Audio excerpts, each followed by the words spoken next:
আসসালামু আলাইকুম ওয়া রাহমাতুল্লাহ। একজন মুমিনের দৈনন্দিনের জীবনে কিছু আমল নিয়মিত হওয়া উচিত, কারণ প্রত্যেকটি মানুষকে একদিন মৃত্যুবরণ করতে হবে। মৃত্যু থেকে পালানোর কোনো উপায় নেই। অতএব প্রতিদিন যদি ওই আমলগুলো করা হয়, তাহলে যেদিন মৃত্যু হবে সেদিন ওই আমলগুলো করার কারণে ধর্তব্য হবে যে মৃত্যুর দিন এই আমলগুলো করা হয়েছে। তাই আজকের ভিডিওতে আমি আপনাদেরকে জানাবো দৈনিক নিয়মিত করা যায় এমন সহজ 13টি আমল, যার প্রতিদানে আপনি পাবেন অসংখ্য সওয়াব ইনশাআল্লাহ।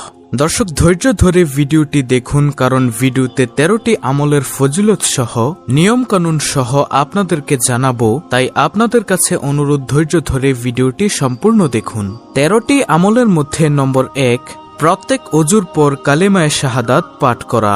আশহাদু আল্লা ইলাহা ইল্লাল্লাহু ওয়াহদাহু লা শারিকা লাহু ওয়া আশহাদু আন্না মুহাম্মাদান আবদুহু ওয়া রাসূলুহু। অর্থ, আমি সাক্ষ্য প্রদান করছি যে আল্লাহ ব্যতীত কোনো মাবুদ নেই, তিনি একক, তার কোনো অংশীদার নেই, এবং আমি আরও সাক্ষ্য প্রদান করছি যে নিশ্চয়ই হযরত মুহাম্মদ সাল্লাল্লাহু আলাইহি ওয়াসাল্লাম আল্লাহর প্রেরিত বান্দা ও রাসূল। অজুর পর কালেমায়ে শাহাদাত পড়া মুস্তাহাব। রাসূল করিম সাল্লাল্লাহু আলাইহি ওয়াসাল্লাম ইরশাদ করেছেন, যে ব্যক্তি উত্তম রূপে অজু করার পর আশহাদু আল্লা ইলাহা ইল্লাল্লাহু ওয়াহদাহু লা শারিকা লাহু ওয়া আশহাদু আন্না মুহাম্মাদান আবদুহু ওয়া রাসূলুহু বলবে, তার জন্য জান্নাতের 8টি দরজাই খুলে দেওয়া হবে, সে যে দরজা দিয়ে ইচ্ছা প্রবেশ করতে পারবে। সহিহ মুসলিম শরীফের হাদিস। সুবহানাল্লাহ। নম্বর 2, প্রত্যেক ফরজ সালাতের শেষে আয়াতুল কুরসি পাঠ করা। আয়াতুল কুরসি হল সূরা বাকারার 255 নং আয়াত। আয়াতুল কুরসির ফজিলত হল, হাদিস শরীফে বর্ণিত হয়েছে, রাসূলুল্লাহ সাল্লাল্লাহু আলাইহি ওয়াসাল্লাম বলেছেন, যে ব্যক্তি প্রত্যেক ফরজ নামাজের পর আয়াতুল কুরসি পাঠ করবে, তার জান্নাতে প্রবেশের পথে মৃত্যু ছাড়া আর কোনো বাধা থাকবে না। শুআবুল ঈমান, হাদিস নম্বর 2395। 5 ওয়াক্ত ফরজ নামাজের পর এই আমল করা কোনো কঠিন বিষয় নয়। ফরজ নামাজের পর আয়াতুল কুরসির নিয়মিত আমল মানুষকে জান্নাতে পৌঁছে দেয়। সুবহানাল্লাহ।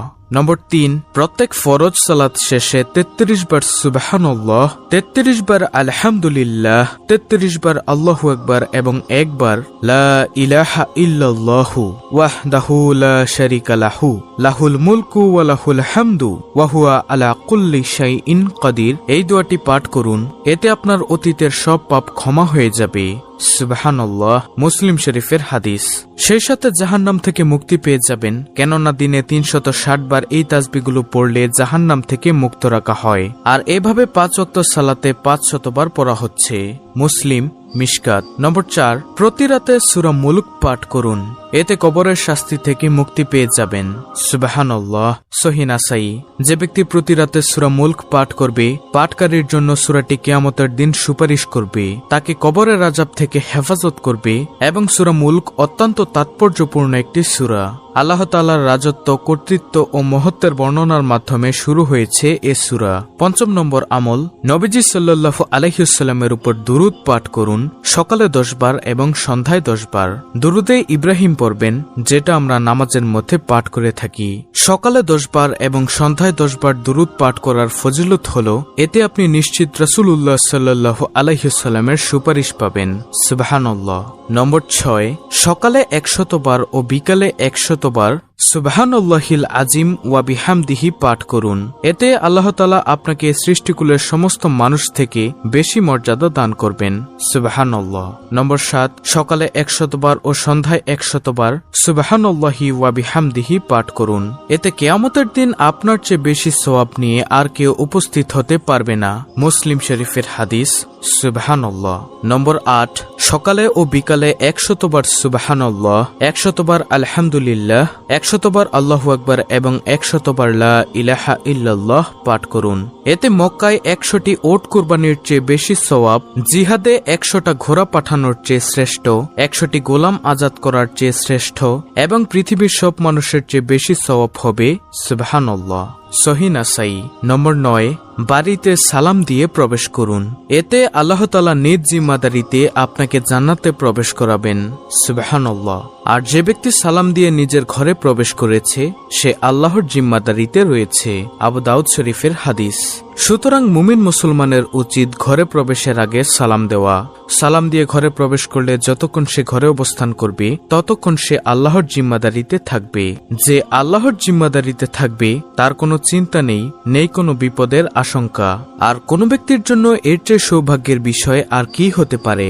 আল্লাহ তাআলা মুসলিম উম্মাহর সবাইকে ঘরে প্রবেশ করার সময় সালাম দেওয়ার মাধ্যমে মর্যাদা ও সম্মানের এ ফজিলত অর্জন করার তৌফিক দান করুন, আমিন। নম্বর 10, জামাতে ইমামের প্রথম তাকবীরের সাথে 40 দিন সালাত আদায় করুন। এতে আপনি নিশ্চিন্তে জাহান্নাম থেকে মুক্তি পেয়ে যাবেন। সুবহানাল্লাহ। তিরমিজি শরীফের হাদিস। আনাস রাদিয়াল্লাহু তাআলা আনহু থেকে বর্ণিত হাদিসে নবীজি সাল্লাল্লাহু আলাইহি ওয়াসাল্লাম বলেন, যে ব্যক্তি 40 দিন জামাতে নামাজ আদায় করবে এবং সে প্রথম তাকবীরও পাবে, তার জন্য 2টি মুক্তির পরওয়ানা লেখা হবে। 1, জাহান্নাম থেকে মুক্তি। 2, নেফাক থেকে মুক্তি।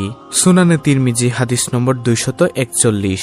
নম্বর 11, প্রতি মাসে আয়ের একটি অংশ এতিমখানা বা মসজিদ, মাদ্রাসা বা গরিব দুঃখী বিধবাদের মাঝে দান করবেন, হোক সেটা অতি অল্প। এতে আপনি আল্লাহ তাআলার কাছে জিহাদকারীর সমতুল্য হবেন। বুখারী শরীফের হাদিস। ভালো কাজে সহযোগিতা করার মধ্য দিয়ে আল্লাহর পক্ষ থেকে নেকি অর্জন করা যায়। সে কাজ যদি হয় মসজিদ মাদ্রাসা নির্মাণের জন্য, তাহলে তো কথাই নেই, কারণ মসজিদ মাদ্রাসায় দান করা সদকায়ে জারিয়ার অংশ। কেউ যদি মসজিদ নির্মাণে অর্থ দান করেন, তাহলে যতদিন এই মসজিদ চলমান থাকবে, যতদিন এই মসজিদে মানুষ নামাজ পড়বে, ততদিন ওই দাতা ব্যক্তির আমল নামায় সওয়াব লেখা হবে। এমনকি তিনি কবরে বসেও এর সওয়াব পেতে থাকবেন। আল্লাহ তাআলা আমাদেরকে বেশি বেশি দান করার তৌফিক দান করুন, আমিন। নম্বর 12, মহিলারা 4টি কাজ করবেন। 1, 5 ওয়াক্ত সালাত আদায় করবেন। 2, রমজানের সিয়াম পালন করবেন। 3, লজ্জাস্থানের হেফাজত করবেন। 4, স্বামীর আনুগত্য করবেন।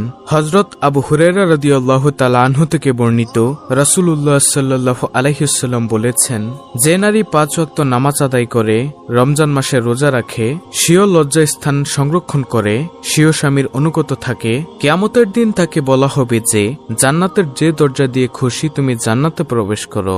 সহিহ ইবনে হিব্বান হাদিস নম্বর 4163। 13 নম্বর আমল, মসজিদে ফজরের সালাত আদায় করে বসে বসে দোয়া জিকির পাঠ করুন এবং সূর্য উঠে গেলে 2 রাকাত চাস্তের সালাত আদায় করুন।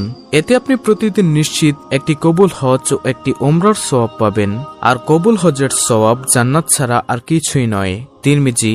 সুবহানাল্লাহ। সুপ্রিয় দর্শক, এই হলো মোট 13টি আমল। অত্যন্ত গুরুত্বপূর্ণ একটি ভিডিওটি ভালো লাগলে অবশ্যই চ্যানেলটিকে সাবস্ক্রাইব করে পাশে থাকা বেল আইকনটি অল বাজিয়ে দিবেন।